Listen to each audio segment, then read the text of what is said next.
மார்கழி மாதம் 28ஆம் நாள் திருப்பாவை பாசுரம் 28. கறவைகள் பின்சென்று காணம் சேர்ந்தும்போம் அறிவொன்றும் இல்லாத ஆய்குலத்து உந்தன்னை பிறவி பெருந்தனை புண்ணியம் யாமுடையோம் குறைவு ஒன்றும் இல்லாத கோவிந்தா உந்தன்னோடு உறவையில் நமக்கு இங்கு ஒழிக்க ஒழியாது. அறியாத பிள்ளைகளோம் அன்பினால் உந்தன்னை சிறுபேர் அழைத்தனவும் சீறி அருளாதே இறைவா நீ தாராய் பறையேலோ என்பாவாய். இந்த பாசுரம் மூலம் ஆண்டாள் நமக்கு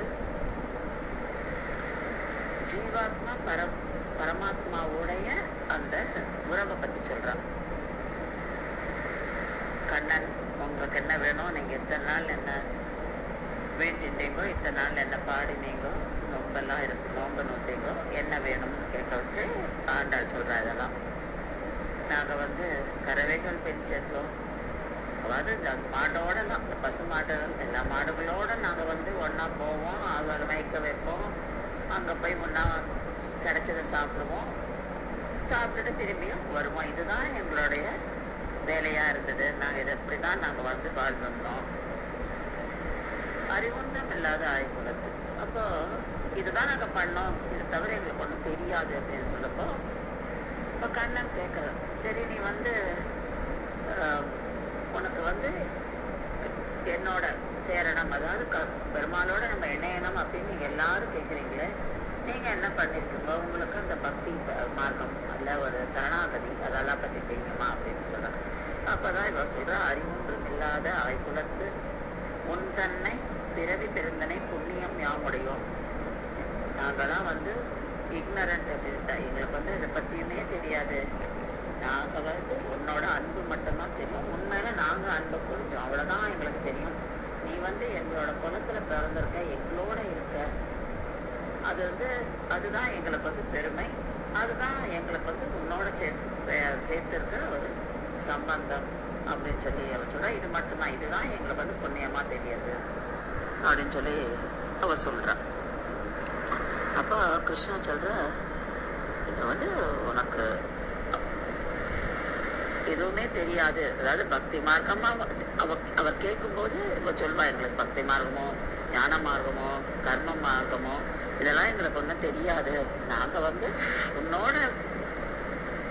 உன்னோட இருக்கோம், நீ நாங்கள் பிறந்த இதே குலத்தில் நீ பிறந்திருக்க, அதுவே எங்களுக்கு பாக்கியம், அவ்வளோதான் எங்களுக்கு தெரியும். உன்னை புகழறோம், உன்னை பாடுறோம், அவ்வளோதான் எங்களுக்கு வேற ஒன்றும் தெரியாது.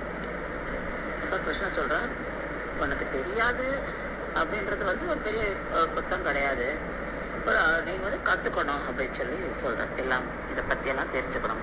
அதாவது இந்த பாசத்தில் என்ன சொல்கிற ஆண்டாள்னா, ஒரு ஆச்சாரியர்கிட்ட போய் நம்ம எப்படி பெருமாளை பற்றி தெரிஞ்சுக்கிறது, பெருமாளை அடையறதுக்கான பாதையை கற்றுக்கிறது, பெருமாள் அடையாளம் காண்பது, இதெல்லாம் நம்ம ஆச்சாரியன்ட்ட கற்றுக்கணுன்றது தான் இங்கே ஆண்டாள் சொல்கிறா. ஆண்டாளுடைய அந்த ஹியூமிலிட்டி தெரியுது. ஏன்னா அவள் சொல்கிறா, எங்களுக்கு ஒன்றுமே தெரியாது. அடுத்த லைனில் அவள் சொல்கிறா, குறைவொன்றும் இல்லாத கோவிந்தா உன் தன்னோடு உறவேல் நமக்கு இங்கு ஒழிக்க ஒழியாது. நீ கோச்சுக்காத, உனக்கு ஒரு குறையும் கிடையாது. எங்க கிட்ட இருக்கிற குறைவை, நீ மலை மாதிரி இருக்க, மலையா ஒரு கருணையா இருக்க, நீ அதுல நாங்க ஒரு பள்ளத்துல இருக்கோம், எங்க மேல நீ அப்படி இருந்தேன்னா உன்னோட குறையும், உனக்கு ஒரு குறையும் வராது. ஏன்னா நீ பூரணமானவன், எங்களுக்கு எங்க குறையை நீ ஏத்துட்டனாக்கா உன்னோட பூரணத்துவம் குறையவே குறையாது அப்படின்னு சொல்லி சொல்றேன். ஆனால் நாங்க எங்களோட அறியாமையினால உன்னை உரிமையில சொல்லியிருப்போம், உன்னை வேற பேர்ல எல்லாம் கூப்பிட்டுருப்போம், அதெல்லாம் நீ கூச்சிக்காத, அதெல்லாம் நீ தப்பா எடுத்துக்காத, எங்களுக்கு தெரிஞ்சதெல்லாம் நீ தான்.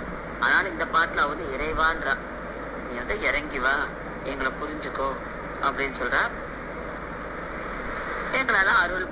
எங்களுக்கெல்லாம் இந்த அருள் புரிஞ்சு எங்களை உன்னோட சேர்த்துக்கோ. அதுதான் இந்த ஜீவாத்மா பரமாத்மா தத்துவம். எப்படி ஜீவாத்மா பரமாத்மா சேர்றது அப்படிங்கிற தத்துவத்தை தான் இங்க சொல்றா. அந்த சம்பந்தத்தை பத்தி அவ சொல்றா. அது சொல்லும் போது நமக்கு ஸ்ரீ ராமானுஜர் அவரோட சம்பந்தம் இருந்தா எப்படி நமக்கு மோட்சம் கிடைக்கும்னு அவர் சொல்லியிருக்காரோ, அது மாதிரி நம்ம சம்பந்தம், ஆச்சாரிய சம்பந்தம் நமக்கு வேணும் அப்படின்றத இந்த பாசுரத்துல ஆண்டாள் சொல்றா.